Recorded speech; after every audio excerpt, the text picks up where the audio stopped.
का हो का हाल चाल बा। चला शुरू करन जा आज का क्लास। तो पहला क्वेश्चन बा, कर्नाटक क युद्ध किनके मध्य लड़ा गया था। तो देखा, कर्नाटक का जवन युद्ध भल उ अंग्रेज और फ्रांस के बीच में भर रहल। अब जब बात कर्नाटक युद्ध का चलले बा तो एकरे बारे में कुछ औरो जानकारी इकट्ठा करला। तो देखा, कर्नाटक का जवन युद्ध भल उ कुल तीन ठे भर रहल। पहला युद्ध 1746 से 1748 के मध्य चलल और एकर कारण रहल ऑस्ट्रिया का उत्तराधिकार।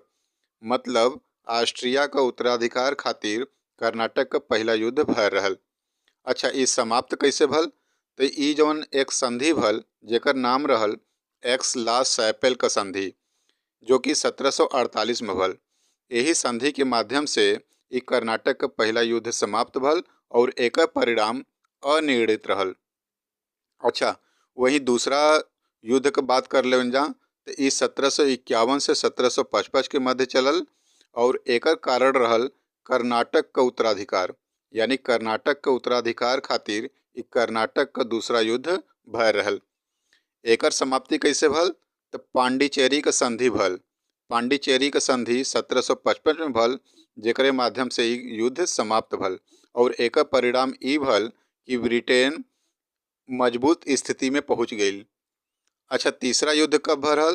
तो 1758 से 1763 के बीच भल और एकर कारण रहल कि सप्तवर्षीय युद्ध और औपनिवेशिक कारण रहल एकर। और ई कैसे समाप्त भल? तो इहो पेरिस संधि के द्वारा समाप्त भल। पेरिस संधि जवन की 1763 में भल और ई युद्ध में का भल कि जौन फ्रांस रहल उ हार गईल और अंग्रेज लोग जीत गईलन। अगला प्रश्न बा कि भारत में ब्रिटिश साम्राज्य का संस्थापक किसे माना जाता है। तो एकर जवाब बा लॉर्ड क्लाइव। भारत में ब्रिटिश साम्राज्य का संस्थापक लॉर्ड क्लाइव के मानल जाला। ई जो लॉर्ड क्लाइव रहलन उ प्लासी के युद्ध में बंगाल के नवाब सिराजदौला के हरा के भारत में ब्रिटिश साम्राज्य की नींव डलले रहलन। अच्छा, ई युद्ध के बाद क्लाइव के बंगाल का गवर्नर बना देवल गए रहल। अच्छा, एक चीज इहो ध्यान रखिए कि प्लासी का युद्ध कब भर रहल? तो 23 जून 1757 के भर रहल। अगला प्रश्न बा कि अलीनगर की संधि किसके मध्य संपन्न हुई। तो अलीनगर का संधि रॉबर्ट क्लाइव और सूरजदौला के मध्य संपन्न भर रहल फरवरी 1757 के। अच्छा, अलीनगर के संधि के कलकत्ता की संधि के नाम से भी जाना जाला, ये ध्यान रखिए लोग। अगला प्रश्न बा कि प्लासी के युद्ध के पश्चात बंगाल का नवाब कौन बना। तो प्लासी के युद्ध के बाद बंगाल का नवाब बनने वाला मीर जाफर रहलन।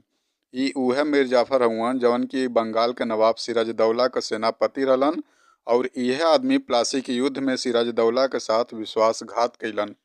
जेही पतरी में खाए ओही में छेद कैलन। मीर जाफर का सोचलन सिराजदौला के साथ विश्वासघात करके बहुत बड़ा नवाब बन जाए। देखा ये प्रश्न, 1760 में अंग्रेजों ने मीर जाफर को हटाकर किसे बंगाल का नवाब बनाया था।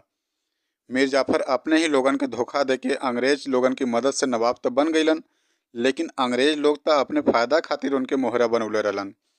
अंग्रेज लोगन के जब मीर जाफर से आपन फायदा न होत देखाल तो मीर जाफर के दूध में पड़े मक्खी की तरह उठा के बाहर निकाल देलन, फेंक देलन और फिर इनके जगह पर मीर कासिम के बंगाल का नवाब बना देलन। यानी 1760 में अंग्रेज लोग मीर जाफर के हटा के बंगाल का नवाब मीर कासिम के बनौलन। बक्सर की लड़ाई के बाद किस संधि पर हस्ताक्षर किए गए। तो बक्सर की लड़ाई के बाद इलाहाबाद की संधि पर हस्ताक्षर किए गए। देखा, बक्सर की लड़ाई 22 अक्टूबर 1764 में भल, जब मन एक तरफ मीर कासिम, अवध के नवाब सुजाउदौला और मुगल सम्राट शाह आलम द्वितीय का संयुक्त सेना रहल और दूसरी तरफ अंग्रेज लोग रहलन। इनके मध्य ई बक्सर की लड़ाई भर रहल। अंग्रेज लोग का नेतृत्व करे वाला हेक्टर मुनरो रहलन, जिनके मदद से अंग्रेज लोग विजयी भइलन। ई युद्ध के बाद फिर इलाहाबाद का संधि भर रहल। ई संधि 1765 में भल, ये ध्यान रखिए। प्रश्न संख्या 7 बा कि किस संधि के द्वारा अंग्रेजों को बंगाल, बिहार और उड़ीसा की दीवानी प्राप्त हुई। तो ई रहल इलाहाबाद की संधि। इलाहाबाद की संधि द्वारा अंग्रेज लोगन के बंगाल, बिहार और उड़ीसा का दीवानी प्राप्त भर रहल। देखा, इलाहाबाद का कुल दो संधि भल। पहला संधि 12 अगस्त 1765 के भल, जेकरे तहत मुगल बादशाह शाह आलम द्वितीय जौन हन उ ईस्ट इंडिया कंपनी के मतलब अंग्रेज लोगन के बंगाल, बिहार और उड़ीसा का दीवानी अस्थायी रूप से दे दिलन। और दूसरा संधि 16 अगस्त 1765 के भल। और इस संधि के तहत अवध के जवन नवाब शुजादौला रहलन उ इलाहाबाद और कड़ा के जिला मुगल बादशाह शाह आलम द्वितीय के देवे का वादा कैलन। क्वेश्चन नंबर 8 है कि इलाहाबाद की संधि के पश्चात बंगाल में द्वैध शासन की स्थापना किसने की? तो इलाहाबाद की संधि के बाद बंगाल में द्वैध शासन का स्थापना करे वाला रॉबर्ट क्लाइव रहलन।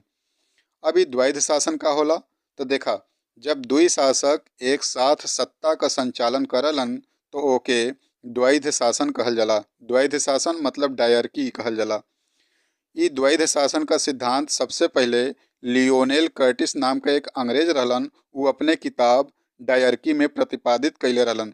बाद में ई सिद्धांत 1919 में भारतीय शासन अधिनियम 1919 में लागू कैल गए रहल, जेकरे अनुसार प्रांत में द्वैध शासन स्थापित भल। उदाहरण के लिए ये समझा कि जब 1765 में बंगाल, बिहार, उड़ीसा ये तीनों जगह का भू राजस्व वसूले का अधिकार ईस्ट इंडिया कंपनी के पास रहल, जबकि वहाँ प्रशासन बंगाल के नवाब के नाम से चलत रहल। ये ध्यान रखिया। ई प्रकार से हमन देखल जाला कि वहाँ दू ठे सत्ता का केंद्र हो गए रहल, यानी भू राजस्व वसूले का काम अंग्रेज लोगन का रहल, लेकिन वहाँ प्रशासन जौन चलत रहल वो बंगाल के नवाब के नाम से चलत रहल। बेदरा का युद्ध किन दो यूरोपीय शक्तियों के मध्य लड़ा गया? तो बेदरा का युद्ध डच और अंग्रेज लोगन के मध्य लड़ल गए रहल। ई बेदरा का युद्ध 1759 में भर रहल, जमन की अंग्रेज लोग विजयी भय रहलन। क्वेश्चन नंबर 10 बा कि डच ईस्ट इंडिया कंपनी ने किस वर्ष अपनी फैक्ट्री पटना में स्थापित की? डच ईस्ट इंडिया कंपनी अपन फैक्ट्री पटना में 1632 में स्थापित कैले रहलन। तो आज के वीडियो में बस इतना ही। चला मिलल जी अगले वीडियो में, तब तक आप लोग पढ़त रहा, मस्त रहा।